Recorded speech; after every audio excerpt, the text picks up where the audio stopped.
नमस्कार दोस्तों, बरौड़ academy YouTube channel पर आपका हार्दिक स्वागत अभिनंदन है। मैं श्यामलाल आपका हार्दिक स्वागत अभिनंदन करता हूं। देखिए दोस्तों, आज शैक्षिक परिदृश्य जो पीछे छूटा हुआ टॉपिक है वो पढ़ने जा रहे हैं। देखिए, अक्षय पेटिका के संबंध में मैं बात करने जा रहा हूं। अक्षय पेटिका है विद्यार्थियों के भोजन का अन्न भंडार या विद्यार्थी जनता स्टाफ से धनराशि प्राप्त करने हेतु पेटिका या विद्यार्थियों से शिकायत सुझाव प्राप्त करने के लिए पेटिका, इनमें से कोई नहीं। दोस्तों, इसका दो उत्तर सही है। विद्यार्थी जनता स्टाफ से जो धन प्राप्त होता है, जिस पेटी में रखा जाता है, उसको अक्षय पेटिका कहा जाता है, ध्यान में रखना। अगला प्रश्न है, विद्यालय में किस दिन नो बैग डे के रूप में मनाया जाता है? तो प्रत्येक शनिवार को दोस्तों मनाया जाता है, ध्यान रखें। बस्ता मुक्त दिवस के रूप में मनाया जाता है। अगला प्रश्न है, पॉक्सो एक्ट का पूरा नाम क्या है? लैंगिक अपराधों से बालकों का संरक्षण अधिनियम, बाल श्रम निषेध अधिनियम, निःशुल्क एवं अनिवार्य शिक्षा अधिनियम और उपरोक्त में से कोई नहीं। तो दोस्तों, इसमें लैंगिक अपराधों से बालकों का संरक्षण करना, जो विषम लिंगी जो हो रहे हैं, अपराध हो रहे हैं, उनको कम करना, उनके लिए एक पॉक्सो एक्ट बनाया गया है। निपुण भारत अभियान किससे संबंधित है दोस्तों? निपुण भारत अभियान राज्य सरकार की योजना क्रियान्वयन से, स्कूलों में शिक्षकों की निपुणता से, बुनियादी साक्षरता एवं संख्या ज्ञान के सार्वभौमिक लक्ष्य प्राप्त करने के लिए, उपरोक्त में से कोई नहीं। दोस्तों, 3 नंबर ऑप्शन इसका सही है। बुनियादी शिक्षा एवं संख्या ज्ञान के सार्वभौमिक लक्ष्य को प्राप्त करने के लिए निपुण भारत अभियान चलाया गया। अगला प्रश्न है, सीखने के प्रतिफल क्या है? सीखने के प्रतिफल क्या है? पाठ के उद्देश्य ही प्रतिफल है। प्रतिफल एक प्रकार का जांच बिंदु है जो गुणात्मक और मात्रात्मक में नापा जाता है, या जानकारी पर आधारित बिंदु है, यह गतिविधियों का समूह है। दोस्तों, सही उत्तर 2 नंबर है। प्रतिफल एक प्रकार का जांच बिंदु है जो गुणात्मक और मात्रात्मक रूप में मापे जाते हैं। अगला प्रश्न है, पीयर लर्निंग से क्या अभिप्राय है? पीयर लर्निंग से क्या अभिप्राय है? शिक्षक से सीखना, शिक्षक को सिखाना, शिक्षक को सीखना और एक दूसरे से सीखना, व्यक्तिगत सीखना। तो दोस्तों, पीयर लर्निंग का अभिप्राय है एक दूसरे से सीखना। यह उत्तर आपका सही होगा। बहुत अच्छा प्रश्न है। अगला प्रश्न है, RKSMVK का पूरा नाम क्या है? फुल फॉर्म क्या है? राजस्थान में शिक्षा के बढ़ते क्रम, राजस्थान की शिक्षा के घटते क्रम, राजस्थान शिक्षा में राजस्थान के बढ़ते क्रम, शिक्षा के राजस्थान में बढ़ते क्रम, राजस्थान में शिक्षा के बढ़ते क्रम। 1 नंबर ऑप्शन इसका उत्तर सही होगा। दोस्तों, ध्यान में रखें। अगला प्रश्न है आपका, देखिए, निम्नलिखित में शिक्षा विभाग का कौन सा कार्य आर्टिफिशियल इंटेलिजेंस पर आधारित है? RKSMVK या शिक्षा दर्शन या स्माइल या हवा महल? तो पहला ही ऑप्शन सही है, RKSMVK। जो पिछला प्रश्न है वो ध्यान रखें। अगला प्रश्न है, SIQ का पूरा नाम क्या है? SIQE का पूरा नाम क्या है? School index quality education, state initiative for quality education, state index for quality education, school initiative for quality education. दोस्तों, इसका सही उत्तर होगा state initiative for quality education. उत्तर सही होगा, SIQE का पूरा नाम, ध्यान रखें। अगला प्रश्न है, SIQE किन गतिविधियों पर विशेष ध्यान दिया जाता है? बाल केंद्रित शिक्षा पर, गतिविधि आधारित शिक्षा पर, सतत मूल्यांकन पर, व्यापक मूल्यांकन पर और सभी। तो दोस्तों, सभी पर ध्यान दिया जाता है SIQE के द्वारा। बाल केंद्रित शिक्षा, गतिविधि आधारित शिक्षा, सतत व्यापक मूल्यांकन शिक्षा।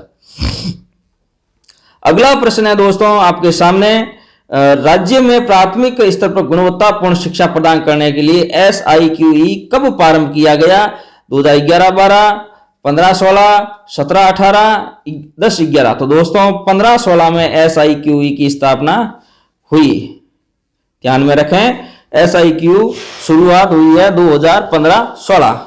अगला प्रश्न आपके सामने है, विद्यालयों में ABL कक्ष कौन सी कक्षाओं के शिक्षण के लिए बनाए गए हैं? कक्षा 1 से 5, कक्षा 1 से 2, कक्षा 1 से 8, कक्षा 6 से 8। तो दोस्तों, इसका सही उत्तर होगा ABL कक्ष है वो कक्षा 1 से 2 तक के लिए बनाए गए हैं। बहुत अच्छा प्रश्न है। अगला प्रश्न है दोस्तों, CCE की शुरुआत वर्ष 2010 में किन जिलों में की गई? सीसीई की शुरुआत सन 2010 में किन जिलों में शुरू की? जयपुर अजमेर, जयपुर उदयपुर, जयपुर अलवर, जयपुर जोधपुर। तो दोस्तों सही उत्तर होगा जयपुर और अलवर। ये उत्तर आपका फैक्ट उत्तर सही होगा। बहुत अच्छा प्रश्न है, ध्यान में रखें। अगला प्रश्न है, निम्न में से एसआईक्यू के अंतर्गत नहीं आता है? CCE, CCP, NEP, ABL. दोस्तों एनईपी नहीं आती है, एनईपी नहीं आता है। सीसीई, सीसीपी, एबीएल एसआईक्यू के अंतर्गत आते हैं, लेकिन एनईपी नहीं आता है। एसआईक्यूई के क्रियान्वयन से संबंधित संस्था नहीं है इनमें से तो यूनिसेफ व भौतिक शिक्षा समिति, सिल्ट, आरएससीईआरटी जो उदयपुर संस्थान है, समसा, रमसा और एसएसए दोनों मिलाकर निदेशालय मध्य शिक्षा बीकानेर और न्यूपा। तो दोस्तों इसमें संस्था एसआईक्यूई की नेपा नहीं है, एनयूपीए ये नहीं है, बाकी एसआईक्यूई की संस्था है जो क्रियान्वयन के लिए काम करती है। एसआईक्यूई का पूरा उद्देश्य क्या है? इनका क्या उद्देश्य है? परीक्षा का भय समाप्त करना, ज्ञान को स्थायी व प्रभावी बनाना, सृजनात्मक व मौलिक चिंतन को प्रोत्साहन देना। तो इसका उद्देश्य यह है कि सृजनात्मक और मौलिक चिंतन को प्रोत्साहन देना, ये इनका मौलिक उद्देश्य है। दोस्तों ध्यान में रखें। अगला प्रश्न है, विद्यार्थियों के व्यापक मूल्यांकन प्रक्रिया का भाग है। विद्यार्थियों के व्यापक मूल्यांकन प्रक्रिया का भाग है जीवन कौशल, शैक्षिक उपलब्धि, पाठ्य सहगामी क्रियाएं, उपरोक्त सभी। तो दोस्तों सभी है, शैक्षिक कौशल, जीवन कौशल भी है, शैक्षिक उपलब्धि भी है और पाठ्य सहगामी क्रिया भी है। दोस्तों इस चैनल को आप ज्यादा से ज्यादा शेयर करें, लाइक करें, कमेंट करें। आपको वीडियो अच्छा लगे तो कमेंट करके जरूर बताएं, और आपको कौन सा पार्ट आपका वीकनेस है जिसके बारे में आप जानकारी अर्जित करना चाहते हैं तो कमेंट बॉक्स में कमेंट लिखकर जरूर बताएं, मैं उस वीडियो को लाने की कोशिश करूंगा। अगला प्रश्न है, एसआईक्यूई के अंतर्गत रचनात्मक आकलन किया जाता है कक्षीय शिक्षण प्रक्रिया के दौरान, पाठ्यक्रम की समाप्ति पर, साप्ताहिक या त्रैमासिक, छमाही, वार्षिक। तो दोस्तों ध्यान रखें, कक्षीय शिक्षण प्रक्रिया के दौरान किया जाता है। एसआईक्यूई के अंतर्गत रचनात्मक जो आकलन है वो कक्षीय शिक्षण प्रक्रिया के दौरान किया जाता है। ध्यान रखें, बहुत अच्छा प्रश्न है, ऐसा ही प्रश्न कर्मचारी चयन बोर्ड पूछने वाला है। अगला प्रश्न है, राज्य में एसआईक्यूई के लिए अकादमिक कार्य करने वाली संस्था है। पहला है निदेशालय माध्यमिक शिक्षा बीकानेर, निदेशालय प्रारंभिक शिक्षा बीकानेर, आरएसईआरटी उदयपुर और राजस्थान स्कूल शिक्षा परिषद जयपुर। तो दोस्तों ध्यान रखें, आरएसईआरटी उदयपुर है, यह एसआईक्यूई के अकादमिक कार्य करने वाली संस्था है जो इनकी स्थापना 1978 में हुई थी। ध्यान में रखें, 11 नवंबर 1978 में आरएसईआरटी की स्थापना हुई थी उदयपुर में।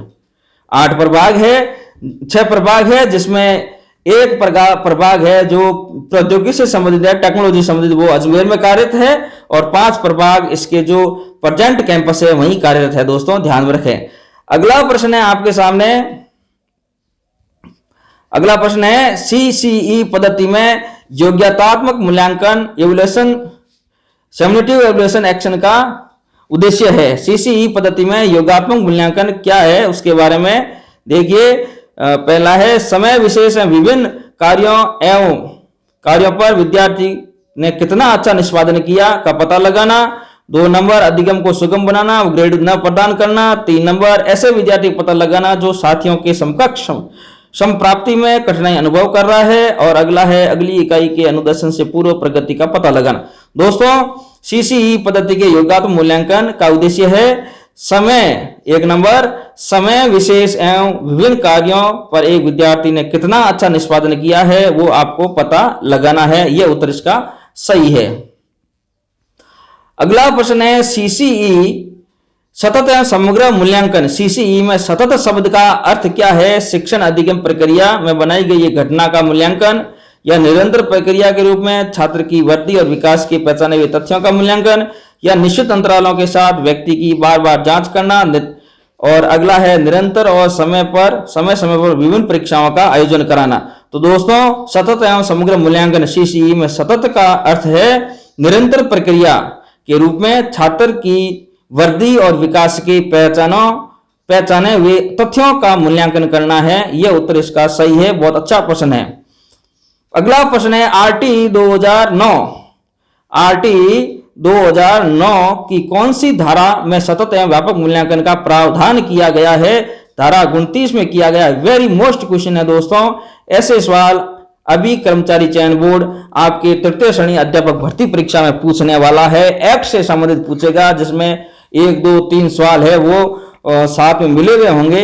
जैसे ये दिया गया है, आरटी 2009 की कौन सी धारा में सतत एवं व्यापक मूल्यांकन का प्रावधान किया गया है? तो धारा है 29 दोस्तों, ध्यान में रखें।